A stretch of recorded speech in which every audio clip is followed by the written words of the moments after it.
This video will explore the flea response in desert cottontails, Civilagus auduboni, a rabbit that is found throughout the southwest United States.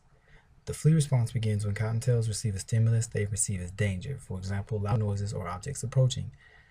During the flea response, they can reach a top speed of about 15 miles per hour, and instead of the normal short hops they use to get around, their body elongates and they can cover a distance of 3 to 0.5 meters with each stride. They'll generally run in the direction of something that will provide cover for them, although they do not always seek immediate cover when fleeing. Sometimes they will run a short distance, stop, face the predator, and then observe before deciding whether to stay or flee further. I will be using the 4 levels of analysis outlined by Tinbergen while attempting to gain insight into this behavior. The first level analysis focuses on causation, which is related to the activational effect for behavior. Initiation of behavior could be hormonal, genetic, or environmental stimuli.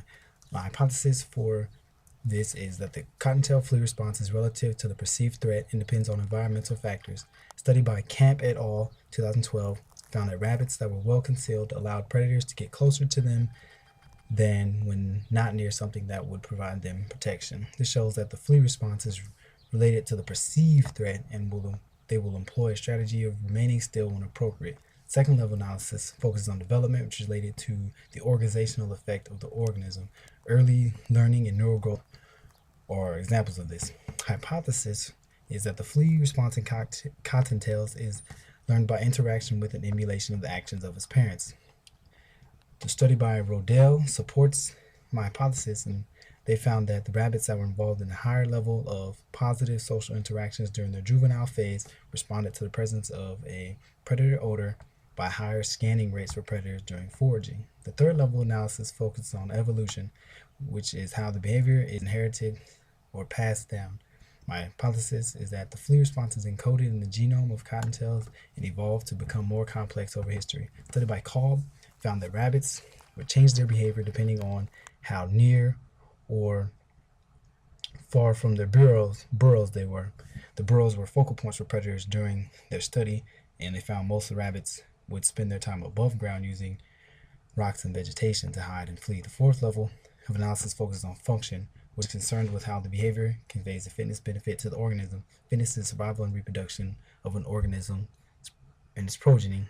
Predator avoidance, mate acquisition, and food location exemplify this.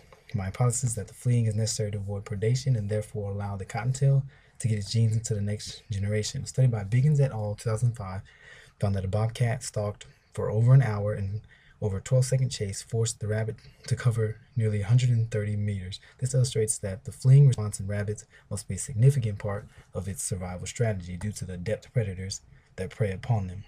In lecture with Dr. McGraw, we had a topic of predator avoidance was discussed, and in this lesson we covered fleeing, vigilance, and pursuit deterrence displays, all of which are exhibited in the desert cottontail. Rabbits have been shown to stand up and face predators spotted at distance or show the white underside of their tails. That is a signal that pursuit is futile. This concludes my presentation. Thank you for watching.